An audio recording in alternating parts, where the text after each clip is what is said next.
Chers amis, aujourd'hui nous allons parler d'un sujet très important, la prière. Nous avons déjà beaucoup parlé de ce sujet. Malgré tout, il est difficile pour l'homme de comprendre comment il doit se tenir en prière. Que faire pour que sa prière soit acceptée par Hachem? Qu'est-ce qui lui manque pour combler ses manques au niveau de la prière? Ce qui lui manque, c'est tout simplement la connaissance que Rabbeinu nous enseigne. Et c'est justement dans la paracha qui était Tse, Pasuk Ravbet He, là-bas il est écrit une femme ne portera pas le costume d'un homme. Donc bien sûr, la femme ne doit pas s'accoutrer comme un homme, naturellement. Et il est écrit ensuite, ni un homme ne portera un vêtement de femme. Ce qui est moins courant quand même. On aurait pu dire simplement une femme ne portera pas le costume d'un homme et c'est suffisant. Puisque bien sûr, la tendance c'est que les femmes veuillent s'habiller comme les hommes, malheureusement. De là vient tous les kilkulim, bien sûr, toutes les dépravations, tout provient de ça. Que la femme veut porter le nom d'homme en quelque sorte. Et un homme ne portera pas non plus un vêtement de femme. Et là-bas, Rabbeinu nous enseigne. Il y a une allusion dans cette mitzvah. Il y a de Mashema Rabbeinu Zal, de ce que nous a dit Rabbeinu. Là-bas, il nous a dit chez Shivat atefila, tzrichim litpalel rak berachamim ou betachanunim. Au moment de la tefila, l'homme doit toujours prier de sa tefila, donc personnelle. Il prie avec des supplications. La mode karesh, il doit être devant Hachem comme quelqu'un qui n'a pas la force d'ouvrir la bouche. C'est-à-dire qu'il doit toujours comprendre que tout ce qu'il vit dans sa vie, ce n'est que de la miséricorde. Tout ce qui lui arrive, ce n'est rien d'autre que de la miséricorde. Comme ça, l'homme doit se tenir en prière, comprendre que tout ce qu'il demande, ce ne sera obtenu que par la miséricorde divine. Tout ne vient que de la miséricorde. C'est comme ça qu'un homme doit se tenir en prière. Comme un ani, comme un pauvre qui n'a rien, qui n'a ni Torah, ni Mitzvot, ni Masim Tovim, puisque bien sûr, c'est ça la vraie pauvreté. La vraie pauvreté, c'est quelqu'un qui n'a pas dans son sac toutes les maséchets du Talmud, naturellement. Il faut absolument qu'il étudie le Talmud. On ne peut pas venir dans ce monde sans étudier le Talmud. Chose qui paraît absolument inimaginable. Même si celui est étudiant d'Afyomi, que ça fait 20 ans qu'il fait la même d'Afyomi, quand même il a entendu, au moins entendu. Donc il a dans son sac tout cela. Alors l'homme peut croire que finalement il n'a plus besoin de la miséricorde divine. Il faut savoir que tout ne provient que de la miséricorde divine. Notre vie entière n'est existence que par la miséricorde divine. Et surtout que l'homme ne pense pas que sa prière est reçue du fait de ses bonnes actions. Dieu préserve une chose pareille. Donc ne jamais penser que ma prière va être reçue parce que je suis un tzaddik, parce que j'ai fait de bonnes actions. Rien du tout, les bli l'ishtamesh, on doit utiliser rien du tout de toutes ces bonnes actions. Rag b'sha'at, la keila, seulement quand le tzibour se retrouve ensemble pour prier, quand le minyan se retrouve, ksha'eda, Bitasfim, quand on se regroupe, sarir l'ishtamesh im amateos. Alors là, c'est pas la même chose, nous dira Benu.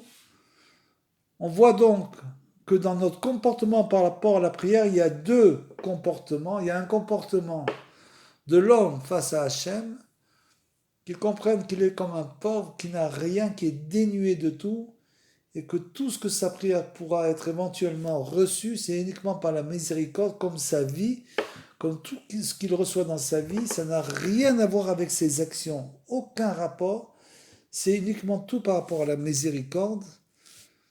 Le monde entier ne tient que sur la miséricorde, mais par contre, quand il est dans le Sibour, avec le Sibour, là-bas, il peut utiliser du bâton, le bâton de la force, chez la Masim Tovim, des bonnes actions. Pourquoi? L'Achnia Hara chez Baïda. Rabbi nous donne un grand secret, parce qu'il y a du mal au sein de ce Sibour, il y a du mal partout, donc il doit annihiler le mal qu'il se trouve dans le Sibour. Pour ça, pour renforcer le Sibour, il doit utiliser du bâton de la force de la prière pour annuler ce mal. Aval Besharat, la tefila, par contre, quand lui il prie, Srichim Lamot, Kerash, Vevion, il doit se tenir devant Hachem comme un pauvre, Vedit Palel, Betachanunin, et prier uniquement avec supplication. Donc, on voit qu'on ne prie pas de la même manière. En quelque sorte, on pourrait dire, quand on est seul, quand on fait beau des doutes, quand on crie vers Hachem, quand on fait tout ce qu'on fait quand on récite les psaumes, qu'on doit faire bien sûr avec beaucoup de concentration et de demander la miséricorde dans les psaumes, bien sûr comme des prières véritables, alors que quand il est dans le tzibour, il n'a pas le même comportement. Mais c'est Taout Ta'a Moshe Rabbeinu, et ça c'est l'erreur qu'a fait Moshe Rabbeinu, si on peut dire ainsi, à la Vachalom. Veyesh le Ramez, Be'inyanze, Be'mizvazo, et ça c'est une allusion. Chez Tzifta à Torah, chez Loye Kilgever, justement, c'est pour ça que la Torah a dit que la femme ne doit pas porter des habits d'homme, Kilgever Alisha, Velo Elbash Gaver, et l'homme ne doit pas porter des robes de femme, Silmatisha, Ayenu Besha'at Atfila, c'est-à-dire pendant la Tfila, c'est ça l'allusion. Sarer Lamot Kerash, voulez d'abord d'ivrer Rakut Vetachanunim, on doit se tenir devant Hachem et avoir bien sûr un langage, comme on l'a dit, de supplication, un langage extrêmement doux. Il faut essayer de convaincre en quelque sorte Hachem d'accepter notre prière. Et ça, on ne peut le faire que si on se pose comme un fils envers le Père qui demande la miséricorde du Père. C'est uniquement comme ça qu'on peut faire accepter qu'Hachem peut se pencher vers nous et accepter notre prière. Vélo l'ishtamesh b'matéos, et là on ne doit pas utiliser la force du tout des bonnes actions que nous avons faites. Vezé bechinat isha shei bechinat chalush koar, et ça correspond à la femme. La prière c'est comme une femme qui a une force qui est moins forte que celle de l'homme bien sûr. Donc c'est comme ça qu'on doit voir la prière. La prière est un attribut féminin. Chez Bechinat Chalouch Koar, Vedivre Divre Rakut, et bien sûr, il faut parler toujours avec douceur. Donc là, Rabbeinu nous donne un très grand secret, il nous dit comment il faut se comporter véritablement pendant la prière, qu'il faut toujours essayer de parler avec douceur à Hachem, il faut toujours le supplier, même si l'homme vient de gagner ce qu'il désirait gagner pendant des années, il a couru après ce gain pendant des années, aujourd'hui il a gagné, il doit quand même continuer à prier d'Ivrei Rakut, il doit prier avec Tachanunim, avec supplication, et demander la miséricorde, il doit essayer de réveiller la miséricorde divine pour lui. Vishvilze itpalel mechune beshem isha, c'est pour ça que la tfila, mechune beshem isha, est appelée la femme. Bechinat Ishatirat Hashem, comme on voit, comme il est écrit bien sûr, que c'est la femme qui craint l'Éternel. Donc on doit on doit se tenir avec crainte, non seulement la crainte, iratret, la crainte de la faute, mais aussi la crainte révérentielle, irat shamaim, devant Hashem Itbarar, comme un évion, comme un pauvre qui n'a rien, qui n'a aucune bonne action et qui se tient devant Hachem uniquement pour réveiller la miséricorde divine. Qui besharat atfilat sarir liot bebechinat isha, parce que pendant la tfila, on doit être comme une femme, comme quelqu'un qui a plus de force en quelque sorte.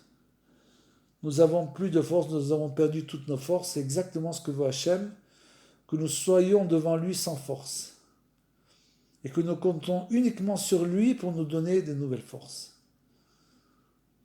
Donc c'est comme ça qu'on doit se tenir pendant la prière. Bechinat mekabel. C'est-à-dire, c'est uniquement comme ça on reçoit. La prière, on doit recevoir. Puisque bien sûr, la prière est un mouvement ascendant qui va de l'homme vers Hachem. Et Hachem, si la prière est reçue, alors bien sûr, Hachem, il va donner en échange, il va nous rendre ce qu'on lui envoie en quelque sorte. Si la prière est trop difficile, n'est pas faite comme il faut, à ce moment-là, il n'y a pas d'échange. Donc celui qui reçoit, c'est bien sûr celui qui n'a plus de force et qui prie, qui crie vers Hachem pour qu'il lui donne de nouvelles forces, qu'il fasse comme un malade qui est dans son lit, qui ne peut plus bouger, qui n'a plus aucune force. C'est une chose qui paraît assez incroyable de penser qu'un homme, et c'est exactement comme ça, d'une minute à l'autre, la minute d'avant, il avait toutes ses forces, toutes ses capacités, d'un coup, il est tombé, il a perdu toutes ses forces, il n'a plus rien, plus aucune force. Hachem lui a tout enlevé, il n'a plus rien, plus de force. Chose assez incroyable. Pour les jeunes, c'est une chose qui est difficile à comprendre, mais pour les gens plus âgés, croyez-moi que c'est une chose très facile à comprendre. Comment d'une seconde à l'autre, l'homme peut perdre ses forces. Il doit donc se trouver dans cette situation alors qu'il a encore ses forces. Il doit se mettre dans cette situation de celui qui n'a plus de force de parler à Hachem et qui demande sa miséricorde de lui faire ouvrir sa bouche. Qu'il puisse prier et qu'il puisse dire tout ce qu'il a à dire. Ayenu shelo ishtamesh beshub koach shel ma'asim tovim.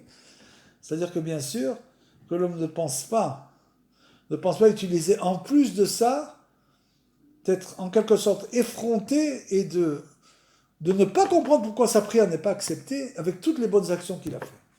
Dieu préserve. On ne doit utiliser en rien la force des bonnes actions. Rakiye bebechinat chalishut koach kelu en lo shum koach. Il doit être quelqu'un sans aucune force du tout. C'est comme ça qu'il doit se tenir tous les jours devant Hachem et le supplier de lui donner la force de continuer, le supplier de le faire réussir, etc. Rak itpalel divrei rakut v'tachanunim. Donc on l'a dit, ne prier qu'avec miséricorde, avec des mots doux, pour essayer de convaincre l'Éternel d'accepter notre prière. Kerash vevion, comme un pauvre, un muet, un pauvre, quelqu'un qui n'a rien à dire. Vezeu isur shelo yeh keli gever alisha, et c'est ça le isur, l'interdit que un homme ne porte pas loyer keli gever, qu'une femme ne porte pas les habits d'homme, c'est-à-dire que tu changes le sens de la prière. On a dit que la prière c'est la femme, tu vas faire une prière forte, etc. Et c'est ça le isur. Il est interdit de prier de cette manière. On doit prier comme une femme. Ayenu besharat atfila she'az ou bebechinat isha, comme on l'a dit. Ve'az sarir shelo yeh alav keli gever, et donc il ne doit pas porter sur lui. Il doit être comme une femme, il ne doit pas porter sur lui les habits d'homme. Shelo ishtamesh bekoach, ne pas utiliser la force, ou gebura shel ma'asim atovim, et la force de ses bonnes actions, bien sûr. Vechen faire aussi l'inverse. Quel est l'inverse? Lo ilbosh gever, on l'a dit que l'homme ne doit pas porter d'habits de femme. Ayenu besharat sheut sarir liot bebechinat gever, par contre, quand il doit être un gever, quand l'homme doit être un homme, quand est-ce qu'il doit être un homme? C'est pas au moment de la prière, parce qu'au moment de la prière, il doit être comme une femme. Quand est-ce qu'il doit être un homme? Ayenu besharat akahal, quand le peuple se réunit, quand le tzibour se réunit. Parce que là, il y a des dissensions entre les gens, bien sûr. Chacun veut prendre le dessus, etc.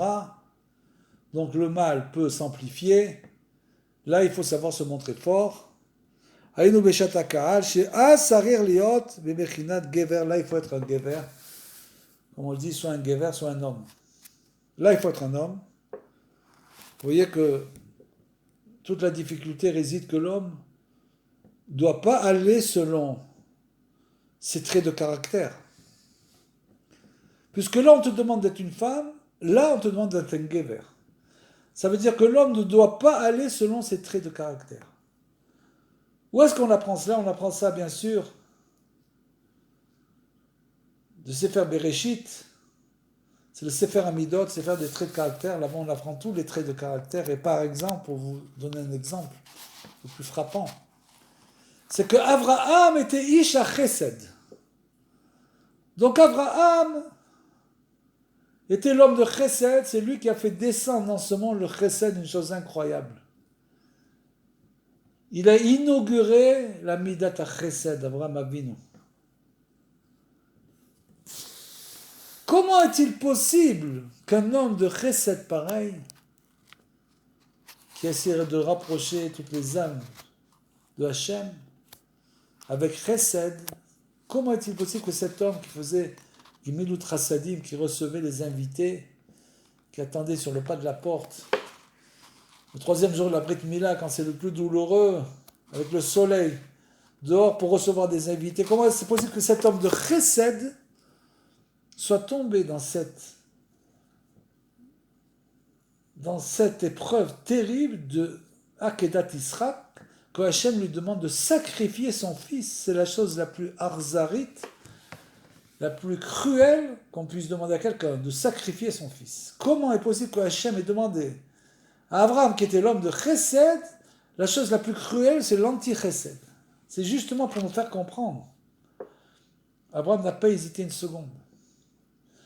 C'est pour nous faire comprendre qu'Abraham, étant véritablement un homme de chesed, mais était aussi un homme de force. D'une grande force. Son chesed, c'était pas un chesed bête. C'était pas celui qui voit un pauvre. Il a du chesed, il a de la peine pour lui. Quand il voit pas de pauvre, il n'a pas de peine. C'était un chesed profond. Donc il avait aussi, de notre côté, le côté gvoura. Puisqu'il n'a pas hésité une seconde à sacrifier son fils. Donc, vous voyez, il a une double nature. C'est une double nature. Et d'ailleurs, pour la petite histoire, quand il est écrit que Sarah a entendu que Abraham sacrifiait Israël, et là-bas il est écrit qu'elle a eu très très peur et qu'elle est morte, c'est pas tout à fait comme ça que ça s'est passé.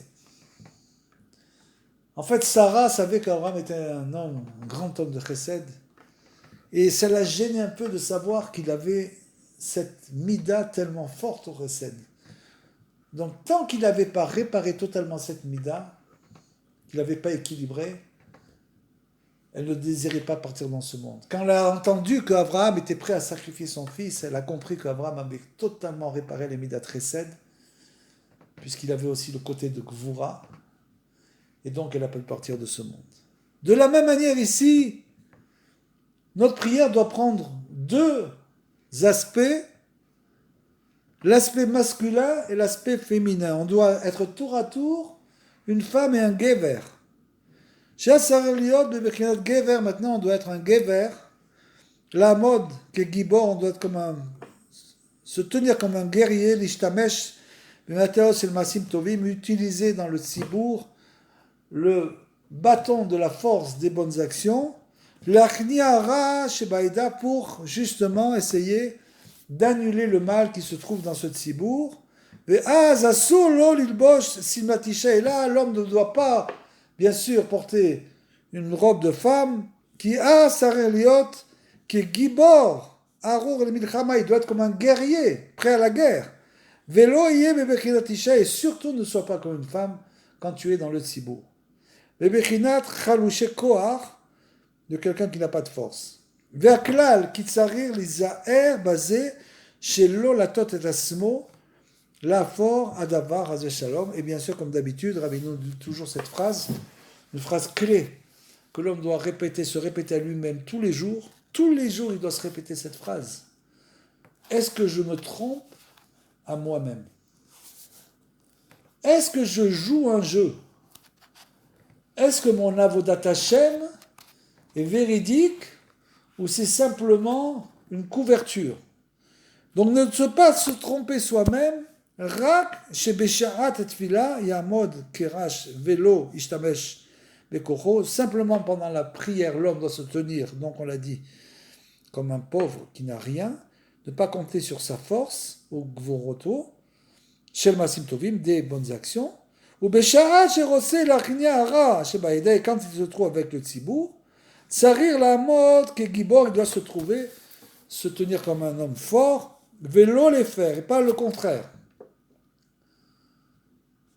Veze merumaz be mizvazo, et ça c'est écrit dans cette mizva, comme nous enseignait Rashi, 2 fois l'olilbosh, puisque c'est écrit 2 fois l'olilbosh. Chez Davarze, Gorem, les niouf, parce que bien sûr, pourquoi 2 fois? Parce que le fait que la femme porte le keli, les habits d'homme, ça entraîne la plus grande avéra, naturellement, le niouf. C'est-à-dire que pourquoi une femme se met à porter des habits d'homme? Mais c'est tout simplement pour qu'on la regarde. C'est uniquement pour ça. Donc dès l'instant où on la regarde, on la regarde. Et après vient ce qui vient. Qui chez Machlif Chazve Shalom Az En Nechna Ara chez Baïda, parce que dès l'instant où les choses changent, alors bien sûr, on ne peut plus annuler le mal qui se trouve dans le tzibour, et bien sûr, c'est ce qu'on appelle la décadence qui commence. Chez Mevoar et Tev Be Mahamar Anahal, Veikar Ara ou Tavatiu, parce que comme on le sait, que tout ça c'est pour éviter le niouf, les relations interdites entre les hommes et les femmes, qui est la chose la plus grave bien sûr, c'est la passion la plus destructrice, qui Ikar des Tsina Bisha, les Gladrin, et ça entraîne bien sûr le mauvais œil, etc. Nimsa chez Zazagoram et les niouf, et tout ça, ça entraîne bien sûr le niouf, qui lo nechnara, shobechinat ta'avat niouf, parce qu'on n'a pas réussi à annuler le mal qui se trouve dans le tzibour. Donc il faut être un gibor dans le tzibour. Pour un gibor chez Ouikarara, pour bien sûr, c'est quoi un gibor? Ça veut dire qu'il faut absolument suivre les halachot de manière extrêmement précise. Dès l'instant où les gens se trouvent ensemble, il faut qu'il y ait une séparation totale entre les hommes et les femmes. Totale. On ne doit même pas voir les femmes, on ne doit pas les voir du tout, parce que malheureusement avec tout ce qui se trouve aujourd'hui avec les réformistes, qui veulent changer le cours des choses, c'est le plus grand assomme pour la Yadout, pour la Torah. Le plus grand malheur de pouvoir changer la Torah. Et alors on fait rentrer les femmes avec les hommes ensemble, et plus de Kedusha. C'est tout simplement sans Kedusha.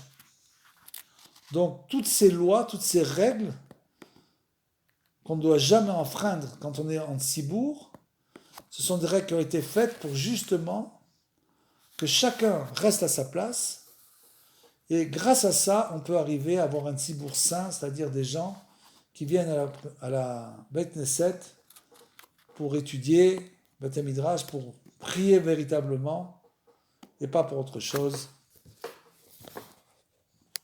Et c'est ça la voie que nous devons suivre.